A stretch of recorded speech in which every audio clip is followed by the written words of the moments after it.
Okay વિદ્યાર્થી મિત્રો, દાખલા નંબર 6 એક પ્રક્રિયાના સંદર્ભમાં દ્વિતીય ક્રમની પ્રક્રિયા આપી છે. ખાસ યાદ રાખજો વિદ્યાર્થી મિત્રો, પ્રક્રિયા ક્રમ દ્વિતીય ક્રમની છે. તો પ્રક્રિયાનો વેગ કેવી રીતે અસર પામશે? જો આપણે પ્રક્રિયાની સાંદ્રતા વિદ્યાર્થી મિત્રો બમણી કરવામાં આવે, એટલે કે વિદ્યાર્થી મિત્રો સૌપ્રથમ બમણી એટલે 2r જેટલી કરવામાં આવે. માનો કે પ્રક્રિયાની સાંદ્રતા r હોય તો બમણી કરીએ તો 2r.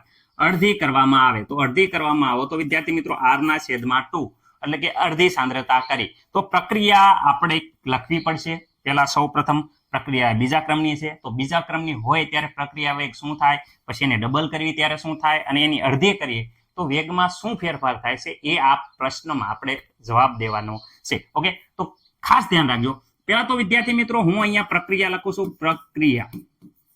ઓકે, આમાં મને નથી લાગતું કે કોઈ વિદ્યાર્થી મિત્રોને કંઈ પણ ડાઉટ હોય તો કહેજો. માનો કે પ્રક્રિયા છે એ ખાસ ધ્યાન રાખો. પ્રક્રિયા આપણે અહીંયા લખી છે કે r gives વિદ્યાર્થી મિત્રો p.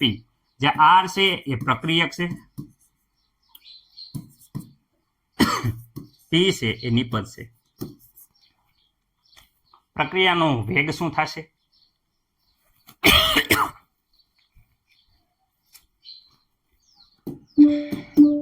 વેગ બરાબર વિદ્યાર્થી મિત્રો તમે કહી શકો વેગ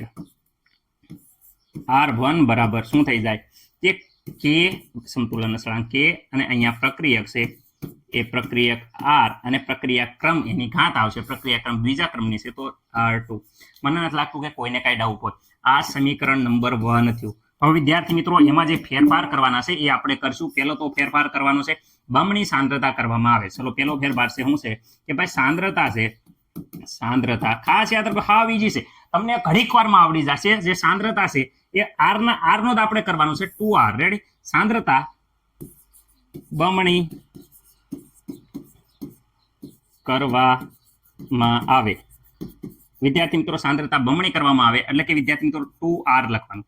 કોની જગ્યાએ? r ની જગ્યાએ 2r. તો ચલો આપણે આખો પ્રક્રિયા વેગનું ફરીથી એકવાર સૂત્ર લખીએ છીએ. યાદ રાખજો r2 બરાબર k.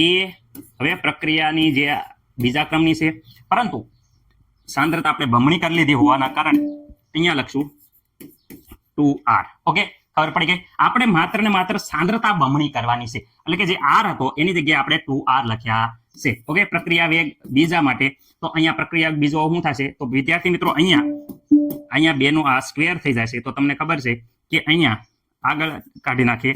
ચલો એક સ્ટેપ વધારે લખું છું પણ તમને ખબર પડી જવી પડે. r નો સ્ક્વેર બહાર નીકળી જશે. ઓકે, અને અહીંયા બાકીનું એ જ ઇટ ઇઝ રહેશે જેવું છે એમના k અપોન અહીંયા r અને r નો વર્ગ. ઓકે, 2 નો વર્ગ બહાર કાઢો. 2 નો વર્ગ તો બધાને ખબર છે, 2 નો વર્ગ 4 થઈ જાય, અને અહીંયા r નો વર્ગ. આ આવી ગયું r2 બરાબર. આ વિદ્યાર્થી મિત્રો સમીકરણ નંબર 2. હવે સમીકરણ નંબર 2 ને 1 વડે ભાગતા, એટલે કે વિદ્યાર્થી મિત્રો r2 ને અહીંયા ખાસ યાદ રાખજો, આ r2 છે એને વિદ્યાર્થી મિત્રો આપણે સમીકરણ 1 વડે ભાગતા, એટલે કે r1 વડે ભાગતો. ચલો r1 વડે ભાગી નાખો. ભાગ્યા r1 બરાબર અહીંયા r1 બરાબર જોઈ શકો છો k નો સ્ક્વેર. ઓકે, મને કઈ નથી લાગતું કે આમાં કઈ કોઈને પ્રોબ્લેમ હોય. ઓકે, હવે જો અહીંયા વિદ્યાર્થી મિત્રો ખાસ યાદ રાખજો, આ જાય છે આ ગયા, તો અહીંયા વિદ્યાર્થી મિત્રો વ્યવસ્થિત રીતે જો તમે જુઓ તો તમને ખબર પડી જશે. શું ખબર પડી જશે સર અમને? તો અહીંયા માત્ર ને માત્ર r2 અપોન r1 બરાબર વધ્યા છે 4. આ r1 આ બાજુ આવી જાય તો r2 4 r1, એટલે કે વિદ્યાર્થી મિત્રો r2 છે એ r1 કરતા 4 ગણો છે. તો આનો મતલબ એમ થાય કે અહીંયા દ્વિતીય ક્રમની પ્રક્રિયામાં જો સાંદ્રતા આપણે બમણી કરવામાં આવે તો આ વેગ છે એ કેટલા ગણો થાય છે? તો વેગ છે એ 4 ગણો થાય છે. રેડી? વેગ કેટલા ગણો થાય છે? તો વિદ્યાર્થી મિત્રો અહીંયા વેગ કહી શકો, આ વેગ છે એ 4 ગણો થાય છે જો સાંદ્રતા બમણી કરવામાં આવે તો. ઓકે, દ્વિતીય ક્રમની પ્રક્રિયા માટે.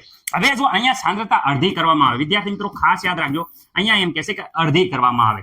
તો હવે જો સાંદ્રતા વિદ્યાર્થી મિત્રો અડધી કરવામાં આવે, અડધી કાંઈ નહીં, ઈજી છે. અડધી કરવામાં આવે તો વિદ્યાર્થી મિત્રો આપણે r ની જગ્યાએ લેવાનું r/2. આ પ્રકારના એમસીક્યુ વારંવાર પૂછાય છે અને છોકરા ગુસવાઈ જાય છે. હાવ ઈજી કહેવાય, સપટી વગાડતા આવડી જાય. પ્રથમ જે કીધી હોય એમના લખી નાખવાની, એના પછી ડબલ કે તો આ 2r મૂકવાના. વિદ્યાર્થી મિત્રો અડધી કે તો r ના છેદમાં 2 મૂકવાના, અને અહીંયા આપી દેવાનું r3 નામ. રેડી? કારણ કે r1 આવ્યો, r2 આવ્યો, r3 rt બરાબર બધાને ખબર છે k અપોન આ અહીંયા લખવાનું k ઇન્ટુ r, r નો સ્ક્વેર. ઓકે, અહીંયા આર ની જગ્યાએ આપણે લખવાના છે, હવે કેટલા લખવાના છે, તો આર ની જગ્યાએ લખવાના છે R/2. મને નથી લાગતું કે કોઈને કાંઈ પ્રોબ્લેમ હોય. ઓકે, હવે વ્યવસ્થિત રીતે દરેક વિદ્યાર્થી મિત્રોને ખબર હશે કે અહીંયા R3 ના R3, ઓકે, K ના K. હવે વિદ્યાર્થી મિત્રો આ 12 કાઢવા છે આપણે અહીંયા, તો 1/2 12 કાઢવા હોય તો બધાને ખબર છે કે અહીંયા સ્ક્વેર છે, તો અહીંયા પણ નીચે અપોનમાં સ્ક્વેર આવશે. તો અહીંયા વિદ્યાર્થી મિત્રો આપણે ખાસ કરીને અહીંયા 2 નો સ્ક્વેર લખશું અને બાકીનું એજ ઇટ ઇઝ અહીંયા R નો સ્ક્વેર. ઓકે, 2 નો સ્ક્વેર R નો સ્ક્વેર. હવે વિદ્યાર્થી મિત્રો અહીંયા ખાસ ધ્યાન રાખજો કે અહીંયા 1/2 નો સ્ક્વેર કેટલો થઈ જાય, 4K R નો વર્ગ અને આ થઈ ગયું R3. એવી જ રીતે જેમ અહીંયા R વડે ભાગ્યા તો અહીંયા પણ R વડે ભાગી નાખશું. R3 બરાબર 1/R4. રેડી? અથવા તો અહીંયા વ્યવસ્થિત રીતે લખી નાખો કે 1/R4 K R2 નો સ્ક્વેર. હવે અહીંયા ભાગાકારમાં અહીંયા વ્યવસ્થિત રીતે આપણે ભાગાકારમાં અહીંયા R1 ની વેલ્યુ લખી નાખી છે, જોઈ શકો છો R1. તો અહીંયા લખો ભાગ્યા R1. R1 બરાબર શું છે, K ઇન્ટુ, જોઈ શકો છો K ઇન્ટુ R સ્ક્વેર. ચલો ઉડાડો. તો અહીંયા વિદ્યાર્થી મિત્રો આ જ્યું અહીંયા આ જશે, ઓકે, ઉડી જશે. તો હવે અહીંયા જોઈ શકો છો કે અહીંયા શું વધશે, તો વિદ્યાર્થી મિત્રો R3/R1 બરાબર અહીંયા 1/4 આવે છે, આ બાજુ આવી જશે. તો વિદ્યાર્થી મિત્રો R3 1/4R1 એટલે કે વિદ્યાર્થી મિત્રો જો સાંદ્રતા દ્વિતીય ક્રમની પ્રક્રિયામાં સાંદ્રતા અડધી કરવામાં આવે તો વેગ છે એ વેગ વિદ્યાર્થી મિત્રો કેટલા ભાગનો, તો વેગ છે એ વિદ્યાર્થી મિત્રો ખાસ યાદ રાખજો 1/4 ભાગનો થાય છે.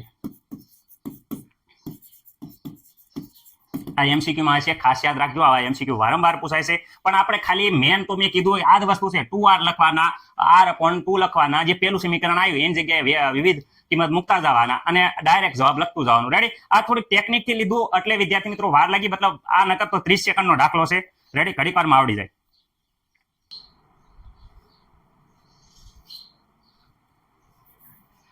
પ્રક્રિયાના વેગ અચળાંક ઉપર તાપમાનની શું અસર છે?